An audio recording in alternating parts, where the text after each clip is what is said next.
우리 같이 한번 1, 2절 말씀을 함께 읽어보겠습니다. 너는 이스라엘 자손 중 내 형 아론과 그의 아들들 곧 아론과 아론의 아들들 나답과 아비후와 엘라살과 이다마를 그와 함께 내게로 나오게 하여 너를 섬기는 제사장 직분을 행하게 하되. 이게 벌써 틀리지 않습니까? 그죠? 뭐가 틀립니까? 주인이 시키는 대로 하면 됐거든요. 사람이 너 뭐 해라 그러면 그대로 하면 됐어요. 그게 애굽에서의 안정된 삶이었습니다. 그리고 자기가 하고 싶은 거 하면 됐어요. 물론 노예로서의 그런 어떤 제한은 있는 거죠. 그럼에도 불구하고 내가 원해서 무엇을 하고 안 그러면 누가 시켜서 하는 것이 일반적이었습니다. 그런데 오늘 이 제사장의 직분을 맡기는 아론과 내 형제들에 대해서는, 내 아들들에 대해서는 하나님께서 그들을 임명하고 계신 모습을 보는 것입니다. 하나님이 그들을 선택하시는 거예요. 하나님이. 사람이 원해서 하는 게 아니에요. 혹자는 이렇게 생각할 수 있습니다. 아론이 모세의 형이니까 모세의 후광을 입어서 제사장이 된 것이 아니냐. 그 내 아들들도 역시 모세의 조카니까 그럴 수밖에 없지 않았겠나. 이렇게 혹시 생각할지 모릅니다. 그런데 여러분, 요한복음 15장 16절 말씀 같이 읽어보겠습니다. 너희가 나를 택한 것이 아니요 내가 너희를 택하여 세웠나니 이는 너희로 가서 열매를 맺게 하고 또 너희 열매가 항상 있게 하여 내 이름으로 아버지께 무엇을 구하든지 다 받게 하려 함이라. 아멘. 여기서 너희가 나를 택한 것이 아니다 라고 말씀하실 때 너희는 누굽니까? 제자들이죠. 이 제자들이 권문세가의 명문가의 그런 아들이었습니까? 아들들이었어요? 아니에요. 여러분, 학문 없는 범인이라고, 무식한 사람들이라고 일컬어졌던 사람들입니다. 하나님이 선택하시는 것은 인간적인 외모에 의한 것이 아닌 것입니다. 하나님이 아론과 그의 아들들을 대제사장으로, 그리고 제사장 직분을 맡은 사람들로 선택하라 이렇게 하셨을 때 하나님이 외모를 보시고 사람들 사이에서 어떤 무엇을 보시고 이렇게 고르신 것이 아니라고 하는 것입니다. 마찬가지입니다. 우리들도 하나님이 너는 어떠니까 너는 이 자리에 있어라, 너는 아니니까 너는 이 자리에서 나가라 이렇게 말씀하신 것이 아니에요. 하나님의 주권적인 결과로 우리가 이 자리에 있게 된 줄로 믿는 것입니다. 이게 분명하지 않으면 다 흔들려요. 꽃이야 흔들리며 핍니다. 그러나 하나님 앞에 그 정도 흔들흔들 할 것 같으면은 그런 신앙생활, 하나님이 나를 부르셔서 이 자리에 있습니다. 하나님이 나를 부르셔서, 하나님이 나를 선택하셔서 나는 이곳에 내가 뿌리를 내리고 있습니다. 이것처럼 분명하고 확실한 게 어디 있습니까? 여기 보시면 내가 너희를 택하여 세웠다고 했습니다. 이 세웠다는 말씀은 임명했다는 말씀입니다. 내가 너를 임명했다는 것입니다. 왜 임명했습니까? 거기 보시면 뭐라 그랬죠? 너희로 가서 열매를 맺게 하기 위해서, 그리고 그 열매를 보존시키기 위해서 내가 너를 임명했다라고 말씀하고 계신 것입니다. 잘 먹고 잘 사는 게 열매 맺는 것입니까, 여러분? 여러분 어떤 재벌가를 보십시오. 거기가 돈이 없어서 그렇게 온 나라에 가십거리가 되고 사람들 사이에 도막거리에 올라가고 이렇게 합니까, 여러분? 그건 열매가 아닙니다, 여러분. 그거는 경제적인 한 측면에서 자기들이 어떻게든지 기업을 일구었다는 면에서는 평가를 받아야 되지만 그것만이 모든 것의 열매가 된다 이렇게 하면 그것처럼 험한 게 어디 있습니까, 여러분? 귀국해서 뭐 어디 두문불출하고 어디 있다가 그냥 혼자서 나가버리고 형제끼리는 서로 총을 겨누고 있고 아버지는 뭘 하는지 어떻게 되는 건지 알 수도 없고 그게 열매입니까, 여러분? 아니잖아요. 우리 같이 한번 갈라디아서 말씀 보겠습니다. 갈라디아서 5장입니다. 5장 29절 말씀 함께 읽겠습니다.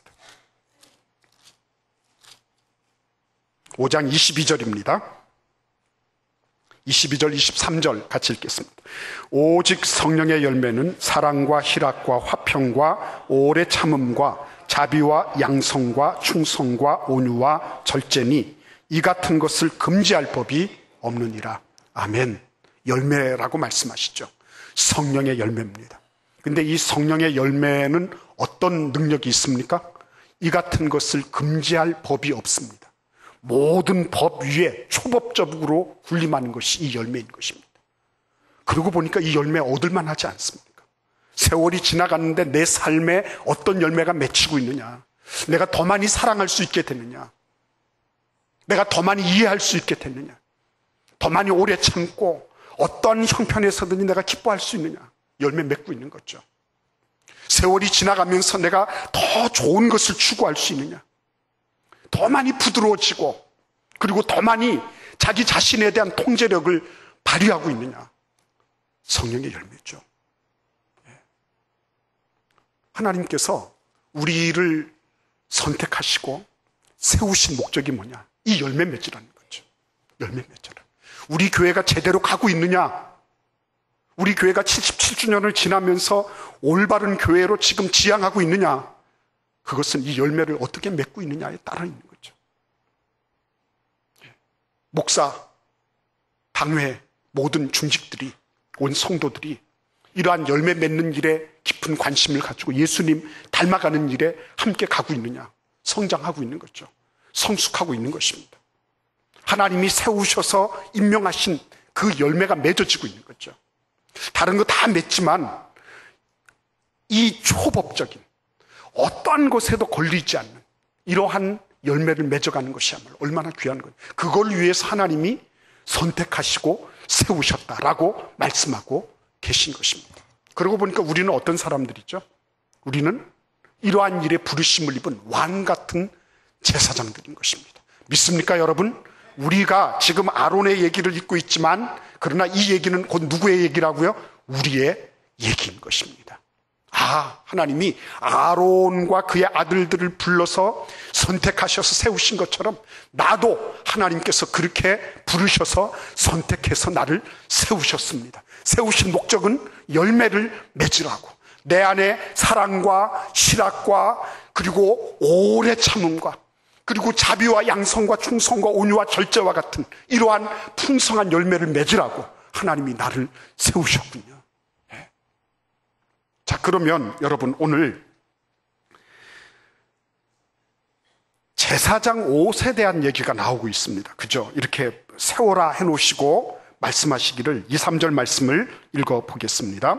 내 형 아론은 위하여 거룩한 옷을 지어 영화롭고 아름답게 할지니 너는 무릇 마음의 지혜 있는 모든 자 곧 내가 지혜로운 영으로 채운 자들에게 말하여 아론의 옷을 지어 그를 거룩하게 하여 내게 제사장 직분을 행하게 하라. 아멘. 여러분 이 말씀 잘 한번 보시기를 바랍니다. 여기에 보시면 아론과 그의 아들들의 옷은 자기들이 지었습니까? 아니죠. 누가 지어줬습니까? 거기 보시면 지혜로운 영으로 채운 자들, 하나님의 영이 있는 사람들, 하나님께서 지혜를 풍부하신 사람들에 의해서 이 옷이 지어졌다고 말하고 있습니다. 내가 임명받았으니까 내가 내 옷 마음대로 만들겠다? 그거 아니죠. 자기가 자기 옷 만들려고 하지 않으셨어요. 그러면 하나님께서 뭘 말씀하십니까? 다른 사람들이 그 옷을 지어주는 거예요. 교회는 그런 곳입니다. 내가 내 옷 만들어 입는 곳이 아니라는 거예요. 다른 사람이 지어줘야, 다른 사람이 입혀줘야 되는 것입니다. 근데 문제는 어디에 있죠? 문제는 어디에 있습니까? 오늘 이 말씀이 참 우리에게 빛을 던져주고 있어요. 너는 무릇 마음의 지혜 있는 모든 자, 곧 내가 지혜로운 영으로 채운 자들에게 말하여 그랬어요. 지혜로운 영으로 채운 자들, 이거를 어떤 성경학자는 구약 성경 최초로 성령 충만을 말씀하고 있는 부분이다라고 해석하고 있었습니다. 성령의 충만함을 받은 사람들, 그 사람들로 옷을 지어 입히게 하라라고 명령하고 있는 것입니다. 이게 오늘날 우리에게 시사하는 바가 뭐겠습니까? 우리는 다들 내 뜻대로 다른 사람에게 옷을 입혀주기를 원하는 것입니다. 내 생각대로, 내가 내 아내에게도 나의 주장, 내가 보기에 좋은 대로 그렇게 옷을 입혀주고 싶은 거예요. 남편에게도 그렇게 입혀주기를 원하는 것입니다. 교회에도 그런 옷이 입혀지기를 원하는 거예요. 다들 그렇게 되기를 원하는 것입니다. 그래서 그렇게 되지 않으면은 기분 나쁜 것입니다. 그렇게 되지 않으면 나쁜 거예요. 그거 악한 거예요. 그게 내 뜻대로 되지 않고 내가 만든 대로 입지 않으면 그거는 기분 나쁜 것입니다. 교회는 그런 곳이 아니라고 말씀하세요. 교회는 어떻게 하라고요? 지혜로운 영으로 채운 자들, 하나님의 영으로 충만한 사람들. 그렇죠? 내가 다른 사람에게 주장하기 전에 나에게 먼저 필요한 게 뭐라고요? 성령으로 충만함을 입는 거예요. 부모가 자식에게 너는 왜 내가 지어준 옷을 안 입니? 그렇죠? 사울이 다윗에게 내가 지어준 갑옷을 입어야지 너는 왜 안 입니? 바로 골리앗의 밥이 돼버린 거예요. 하나님이 영으로 말미암아 하나님의 영으로 충만해지고, 그래서 내 손끝을 나오고 나의 입을 통해서 나의 무엇을 통해서 옷이 지어져야지 그게 제대로 된 옷인 줄 믿는 것입니다. 하나님 앞에 분명하게 생각하세요. 너는 왜 내가 시키는 대로 안 하니가 아니라 나는 과연 얼마만큼 하나님의 성령의 충만함을 입고 있느냐. 이게 교회의 모습이고 이게 제사장들에게 입혀야 할 옷의 모습이었어요. 그래서 여러분 거기 보시면 뭐라고 말씀하십니까? 모든 성막, 회막의 규격이 그렇지만 성령에 충만한 사람들이 결국 하는 일이 뭐예요? 하나님의 뜻을 따라 움직일 수 있는 거예요. 하나님이 보여주신 식양을 따라, 규격을 따라, 사이즈를 따라 성막을 지을 수 있는 거예요. 교회도 역시 마찬가지예요. 교회도 하나님의 영으로 충만하게 되고 말씀의 영으로 충만하게 되고 기도의 영으로 가득 채워졌을 때 그때부터 뭐가 이루어지는 거예요? 교회가 이루어지는 것입니다. 믿습니까 여러분? 하나님 앞에 우리가 이 부분을 놓쳐버리면 우리는 교회의 모습, 우리가 지금 가야 되는, 우리가 지금 정말 하나님의 뜻에 맞는 교회, 주님께서 기뻐하시는 교회를 이루고 싶지만 우리는 사람의 뜻을 따라 움직여가는 그런 교회밖에는 만들어갈 수가 없을 것입니다. 그래서 여러분 오늘 이 말씀을 우리가 주의 깊게 살펴봐야 되겠습니다. 5절을 같이 읽어보겠습니다. 그들이 쓸 것은 금실과 청색, 자색, 홍색 실과 가늘게 꼰 배실이니라. 아멘. 여러분 여기 보시면 제사장 옷에는 다른 회막에서 쓴 휘장이라든지 아니면 다른 덮개라든지 이런 데 쓰던 그런 직조에 사용되던 섬유 말고 한 가지가 더 덧붙여졌는데 그게 뭐예요? 금실이 덧붙여졌다는 것입니다. 최고의 원자재죠. 금실을 사용하는 것입니다. 근데 그냥 청색, 자색, 홍색 실 그리고 가늘게 꼰 배실 이런 걸로 그냥 제사장 옷을 입혀도 괜찮은데 왜 하필 금실을 넣었을까 하는 거죠. 이 말씀 묵상하면서 저는 그런 거를 생각하게 됐어요. 예수님을 생각하게 됐습니다. 예수님은 사람으로 오셨습니다. 인간의 형체를 입으시고 사람으로 오셨어요. 100% 싱크로율 100%예요. 근데 예수님은 뭐가 달랐죠? 그 안에 뭐가 달랐습니까? 그 안에 하나님의 뜻을 이루고자 하는, 나의 양식은 아버지의 뜻을 행하며 그것을 온전히 이루고자 하는 것이다 라고 말씀하시는 그것이 달랐죠. 그래서 예수님은 죄가 없으신 분이에요. 그래서 예수님은 똑같이 인간의 모습을 하고 계시지만 사람들 다 헷갈려 했죠. 같은데 다르니까. 그렇죠? 근데 여러분 보시기를 바랍니다. 여기 다 같은 섬유예요. 근데 달라요. 그렇죠? 달라요. 이게 교회의 모습이에요, 여러분. 이게 우리의 모습이에요. 제사장 된 우리의 모습입니다.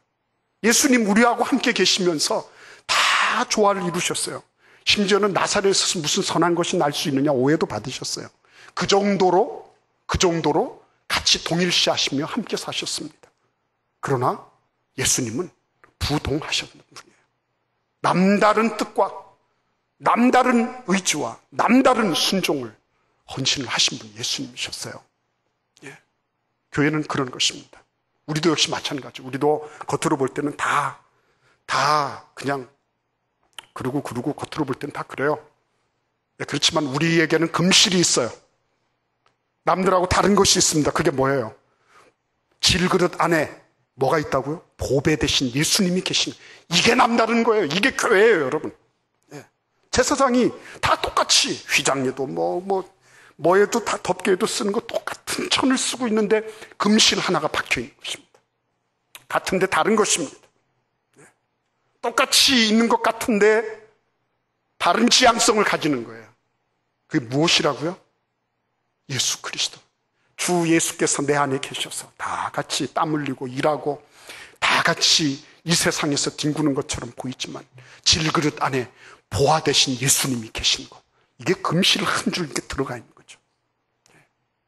여러분, 교회는 그러한 은혜 속에 거하는 겁니다. 그래서 같이 않기 때문에 넌 잘못됐다.